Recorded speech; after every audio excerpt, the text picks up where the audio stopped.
Welcome back. Daniel chapter 4, here we go. We just got out of the boys in the furnace. Nebuchadnezzar was like, there's no God like yours. Anybody who talks bad about him is getting ripped up. We're getting into some more. Nebuchadnezzar has some things to say about God. Let's go. Daniel chapter 4. Nebuchadnezzar, the king to all the peoples, nations, and men of every language that live on the earth, may your peace abound. It has seemed good to me to declare the signs and wonders which the Most High has done for me. How great are his signs, and how mighty are his wonders. His kingdom is an everlasting kingdom, and his dominion is from generation to generation. I, Nebuchadnezzar, was at ease in my house and flourishing in my palace. I saw a dream, and it made me fearful. And these fantasies, as I lay in my bed, and the visions in my mind kept alarming me. So I gave orders to bring into my presence all the wise men of Babylon, that they might make it known to me the interpretation of my dream. The magicians, the conjurers, the Chaldeans, the diviners came in, and I related the dream to them, but they could not make its interpretation known to me. But finally Daniel came in before me, whose name is Belteshazzar, according to the name of my God, and in whom is a spirit of the holy gods. And I related the dream to him, saying, O Belteshazzar, the chief of the magicians, since I know that a spirit of the holy gods is in you, and no mystery baffles you, tell me the visions of my dream, which I have seen, along with his interpretation. Now these were the visions in my mind as I lay in my bed. I was looking, and behold, there was a tree in the midst of the earth, and its height was great.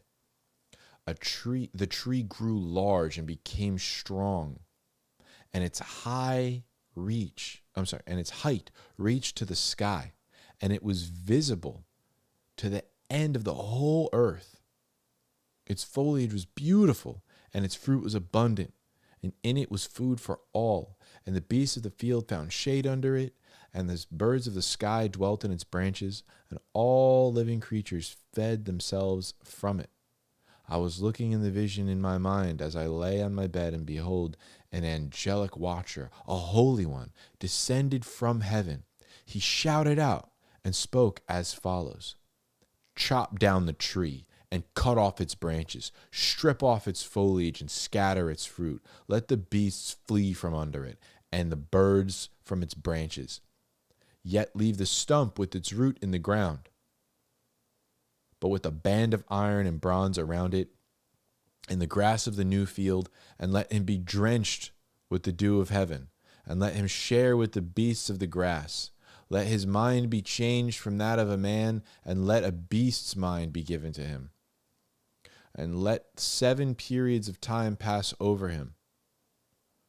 This sentence is by the decree of the angelic watchers, and the decision is a command of the holy ones, in order that the living may know that the Most High ruler over the realm of mankind, and bestows it on whom he wishes, and sets over it the lowliest of men. This is the dream which I, Nebuchadnezzar, have seen. Now you, Belteshazzar, tell me its interpretation, inasmuch as none of the wise men of my kingdom have been able to make it known to me the interpretation, but you are able, for a spirit of the holy gods is in you. Then Daniel, whose name is Belteshazzar, was appalled for a while as his thoughts alarmed him. The king responded and said, Belteshazzar, do not let the dream and its interpretations alarm you. Belteshazzar replied, My lord, if only the dream applied to those who hate you, and its interpretation your adversaries. The tree that you saw, which became large and grew strong, whose height reached to the sky and is visible to the whole earth, and whose foliage was beautiful and its fruit abundant, and in which was food for all, under which the beasts of the field and the sky and the birds of the sky lodged. It is you, O king, for you have become great and grown strong, and your majesty has become great and reached to the sky, and your dominion to the end of the earth. In that the king saw an angelic watcher, a holy one, descending from heaven, saying, "Chop down the tree and destroy it, yet leave the stump with its root in the ground, but with a band of iron and bronze around it, in the grass of the new field, let him be drenched with the dew of heaven, and let him share with the beasts of the field until 7 periods of time pass over him." This interpretation, O king, this is the decree of the Most High, which has come upon my lord the king, that you may be driven away from mankind and from your dwelling place. And your dwelling place will be with the beasts of the field.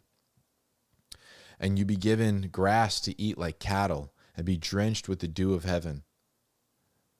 And 7 periods of time will pass over you, until you recognize that the Most High ruler over the realm of mankind and bestows it until you recognize that the Most High is ruler over the realm of mankind and bestows it on whomever he wishes. And in that it is commanded to leave the stump with its roots. Your kingdom will be assured to you after you have recognized that it is heaven that rules. Therefore, O king, may my advice be pleasing to you. Break away now from your sins by doing righteousness, and from your iniquities by showing mercy to the poor, in case there may be a prolonging for your prosperity. All this happened to Nebuchadnezzar the king. 12 months later, he was walking on the roof of the royal palace of Babylon. The king reflected and said, "Is this not Babylon the Great, which I myself have built as a royal residence by the might of my power and for the glory of my majesty?" While the word was in the king's mouth, a voice from heaven saying, "King Nebuchadnezzar, to you it is declared, sovereignty has been removed from you, and you will be driven away from mankind, and your dwelling place will be with the beasts of the field. You will be given grass to eat like cattle, and 7 periods of time will pass over you until you recognize that the Most High is ruler over the realm of mankind and bestows it on whomever he wishes." Immediately, the word concerning Nebuchadnezzar was fulfilled, and he was driven away from mankind and began eating grass like cattle.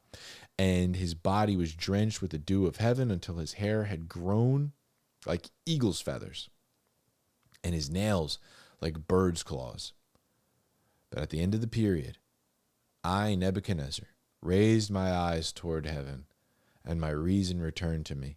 And I blessed the Most High, and praised and honored him who lives forever. For his dominion is an everlasting dominion, and his kingdom endures from generation to generation.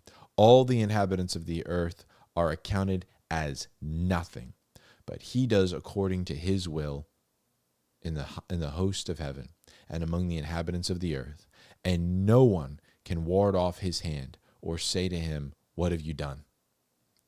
At that time my reason returned to me, and my majesty and splendor was returned to me, for the glory of my kingdom, and my counselors and my nobles began seeking me out. So I was reestablished in my sovereignty, and surpassing greatness was added to me. Now I, Nebuchadnezzar, praise, exalt, and honor the King of heaven, for all his works are true, and his ways are just, and he is able to humble those who walk in pride. Beautiful story. I love this story. Once again, Nebuchadnezzar is sharp with it. He gets it. He doesn't get it obviously before the end of the story. But he gets it. Like, he's right there. He's right there. He just has a lot of pride. He has a lot of pride. And obviously, God humbles him, like, brutally. Once again, it's funny. Couple of things got to call out here. A couple of things. One,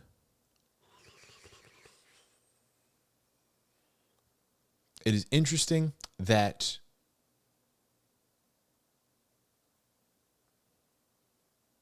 I don't know if this is truly chronological, how it happened. He's recounting it. I don't know if the point is not for it to be chronological, but there is something we can take out of it if we read it as chronological.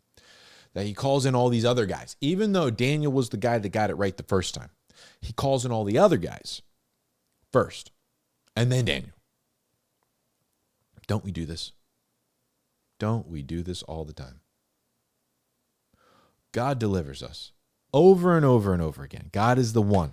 God is the one. God's the one. He's the one. He's the one. He's the one that makes it all happen, and all glory goes to him. And then something else pops up. Even something familiar pops up. What do? We go to all the things that didn't work the last time, and then we go to God. Guilty. We do it. We got to stop doing that. The other thing, too, is in the vision, it's very interesting. It's all, about